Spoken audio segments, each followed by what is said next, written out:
എല്ലാവർക്കും ഐസീസ് വ്ലോഗിലേക്ക് സ്വാഗതം. ഇന്നൊരു ഇന്റർവ്യൂ ആണ്. ഈ വീഡിയോ നിങ്ങൾക്ക് ഇഷ്ടമായെങ്കിൽ ലൈക്ക് ചെയ്യാനും സബ്സ്ക്രൈബ് ചെയ്യാനും മറക്കരുത്.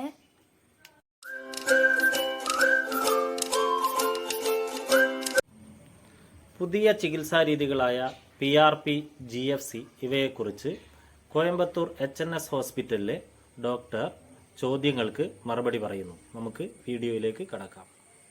ഡോക്ടറെ നമുക്ക് സ്വാഗതം ചെയ്യാം. അപ്പോൾ എൻ്റെ ചോദ്യമാണ്, ഈ PRP, GFC ആർക്കാണ് ചെയ്യേണ്ടത്, എപ്പോഴാണ് ഇത് ചെയ്യേണ്ടത്? PRP, GFC ആർക്ക് വേണമെങ്കിലും ചെയ്യാം. അതായത് ഹെയർ ഫോൾ ഉള്ളവർക്ക്, മുടി കൊഴിച്ചിൽ മാത്രമുണ്ട്, മുടി വളരെ വീക്കായെന്നൊക്കെ തോന്നുന്ന ആൾക്കാർക്കാണെങ്കിൽ ആർക്ക് വേണമെങ്കിലും PRP അല്ലെങ്കിൽ GFC എടുക്കാം. പക്ഷെ യൂഷ്വലി സജസ്റ്റ് ചെയ്യുന്നത് 19-20 വയസ്സിൻ്റെ അതിൻ്റെ അടുത്തുള്ള ആൾക്കാർക്ക് സജസ്റ്റ് ചെയ്യാറുള്ളൂ. അതിൻ്റെ തലയാകുമ്പോഴത്തേക്ക് കുറച്ച് വേദന ഉണ്ടാവും ഇഞ്ചക്ഷൻ കൊടുക്കുന്ന സമയം. അതായത് ചെറിയ പിള്ളേരാകുമ്പോൾ വേദന സഹിക്കാൻ അത്ര ബുദ്ധിമുട്ടാവും. ഒരു 19-20 അങ്ങനെ ആ ഒരു ഏജിലുള്ളവർക്കാണെങ്കിൽ അതിൻ്റെ കഴിഞ്ഞ എത്ര ഏജ് ആണെങ്കിലും ചെയ്യാൻ പറ്റും. ഹെയർഫോളുള്ള ഫീമെയിൽസ് ആണെങ്കിലും മെയിൽസ് ആണെങ്കിലും ആർക്കും ചെയ്യും. ഇത് ഫോൾ റെഡ്യൂസ് ചെയ്തിട്ട് ഉള്ള മുടി കുറച്ചുകൂടെ സ്ട്രെങ്തൻ കൊടുക്കുന്ന പോലെ അത്രേ ഉള്ളൂ. ലേഡീസിന് പറ്റുന്നതാണ് പറയുന്നത്. പറ്റും. പിന്നെ ഏത് ഘട്ടത്തിലായിരിക്കും നമ്മളിത് ഹെയർ ട്രാൻസ്പ്ലാന്റിലേക്ക് മാറുന്നപ്പോഴാണ് GFC പറ്റാതെ ഹെയർ ട്രാൻസ്പ്ലാന്റിലേക്ക് മാറുന്നത്? നമുക്ക് ഒരു കശ്മീരി പോലെ ആയിട്ടുണ്ട്, അല്ലെങ്കിൽ ആൾമോസ്റ്റ് നല്ല ഉള്ളു പറഞ്ഞു വരുള്ളൂ, കശ്മീരി ലെവലിലേക്ക് കാണുമ്പോൾ അത്ര ആയിട്ടുണ്ടെങ്കിൽ മാത്രമേ നമുക്ക് ട്രാൻസ്പ്ലാന്റ് പറ്റുള്ളൂ.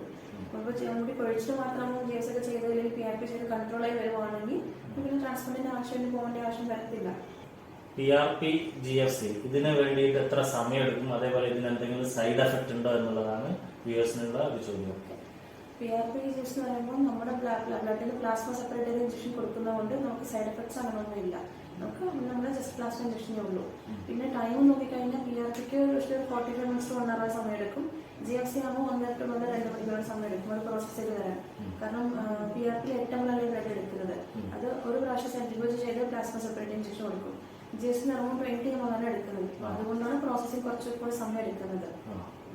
കൂടുതൽ ബെറ്റർ ആയിട്ടുള്ളത് എഫിക്കസി വൈസ് നോക്കുമ്പോൾ GFC കുറച്ചുകൂടി ബെറ്റർ ആണ്. പൂർണ്ണമായിട്ട് വേർതിരിച്ചിട്ട് ഇഞ്ചക്ട് ചെയ്യാം, കുറച്ചുകൂടി ബെറ്റർ വെർഷനാണ് അത്.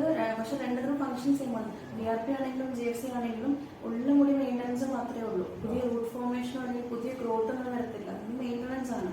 നമുക്ക് ഇപ്പോൾ കൊഴിച്ചിലുണ്ട്, ഒരുപാട് കൂടിപ്പോയവർ കഷ്ണം പോലെ ആവുമല്ലോ, ആ ഒരു സ്റ്റേജിൽ എത്താണ്ട് നമുക്ക് മെയിൻറ്റെയിൻ ചെയ്ത് കൊണ്ടുപോകേണ്ടതാണ്. പക്ഷെ കുറച്ചുകൂടി എഫക്റ്റീവ് നോക്കിക്കഴിഞ്ഞാൽ GFC ആണ്. അത് നമുക്ക് നല്ല കൊഴിച്ചിലാണെന്നുണ്ടെങ്കിൽ മന്ത്ലി വൺസും ചെയ്യാം. അത് കുറച്ച് വലിയ വേണമെങ്കിൽ 2 months വൺസ് ചെയ്താലും മതിയാവും. PRP ആണെങ്കിൽ 1 month വൺസ്. ഇതിന്റെ റേറ്റിൽ എങ്ങനെയാണ് വ്യത്യാസം? ഇവിടെ വരുന്ന പുതിയതായിട്ട് ഇവിടുന്ന് ചെയ്തവർക്കും പോലെ പുതിയതായിട്ട് ഇവിടെ വരുന്ന ആളുകൾക്ക് വ്യത്യസ്ത റേറ്റ് ആണ്. PRPക്ക് നമ്മൾ ഇവിടെ ചെയ്തവർ കാലത്ത് 600 ഫ്രീ ആയിട്ടാണ് തരുന്നത്.